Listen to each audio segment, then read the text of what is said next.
As a clown, I learned some very tender lessons that touched my heart deeply. And one that I'd like to share with you right now concerns when I started entertaining for a group of wonderful people.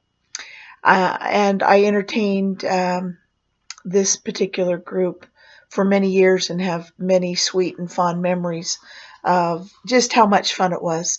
In particular, it was the very first experience that I had. I'd received a call from Nolan Evans and was asked if I could come and do a magic show for his special needs mutual group. Now, what this entails is it was a group of people that had different kinds of special needs. In our society, a lot of times people don't want to deal with people that are just a little bit different. But there was a group of people that brought these individuals together, and what a great opportunity it was. They even had the opportunity to help young men get their Eagles, girls to get special awards in the LDS Church, their Young Women Awards. It was just a great opportunity. These kids came together, they had fun activities, and a lot of fun things happened. When Nolan called, he asked me to come and do my magic show, which I happily did. Was happy to donate my time and do that.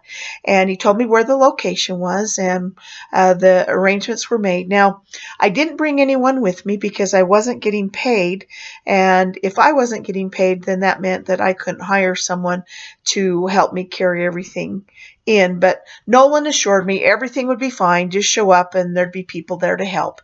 Lots of adults were there and that I wouldn't need to worry. So the day of the performance came. I dressed as Fifi the clown and I drove up to the church building where the special needs mutual met. As I pulled in the driveway, even before I was out of my car, a very fine-looking young man in a scout uniform came right up to me, and I thought, oh, it must be one of the leaders. Looked like he was in his 20s, 25 to 29, somewhere in there. And he came over and he stuck his hand right out and said, "Hello, Fifi. We are so glad to have you here. Thank you so much for coming. What a great treat this is going to be. Is there anything we can do to help you? Do you need us to help carry anything in? You just tell us what you need. We're here to help." I was flabbergasted. I'd been performing for years and never been treated with such kindness and respect and so much willingness to help. Anyway, I said, "Oh, that'd be great. I have a lot of things to carry in." Just like that, he waved to the door, and there was a whole group of people that came running right out. I mean, it was like 15 people right then. I opened up my trunk and they started taking things out one at a time, going right off. He was there supervising, saying, "Take that. You need this, Fifi. What else?" We got everything out of the trunk.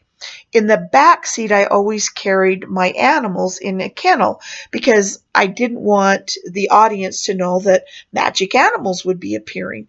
So all the kids had gone in and had taken everything in. I didn't even need to get my card out. And he said, "Fifi, are these your animals?" And I said, "Oh, yeah." He says, "Can I help you carry them in?" "Oh, that'd be great." And he goes, "Can I take the bunny?" "Sure, you can take the bunny." So he grabbed the bunny cage, and then I grabbed the birds, and we locked the car up and headed in. As we got in, he showed me where the stage was, took me up behind the curtains. It was wonderful. There was a table already set up. The curtains were closed, and every one of those people had taken my props up and set them around so they were just in a straight line right by that table, and as if they knew exactly what I wanted. When we got there, it was just he and I, and as we sat things down, he came up and he goes, "Fifi?"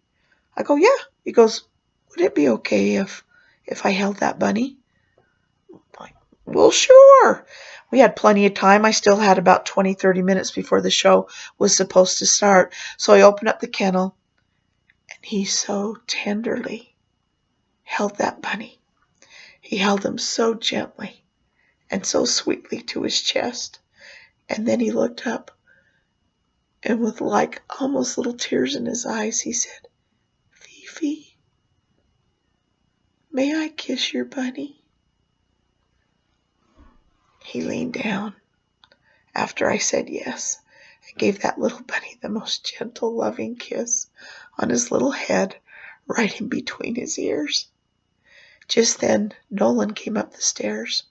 He called the young man by name, and he said, "You need to come down and sit with the rest of your friends so Fifi can get ready for the magic show."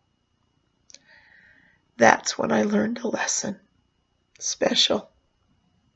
You bet they're special. Loving, tender, kind people that are put here on this earth to remind us just how special and kind and precious life is. Another lesson learned by Fifi.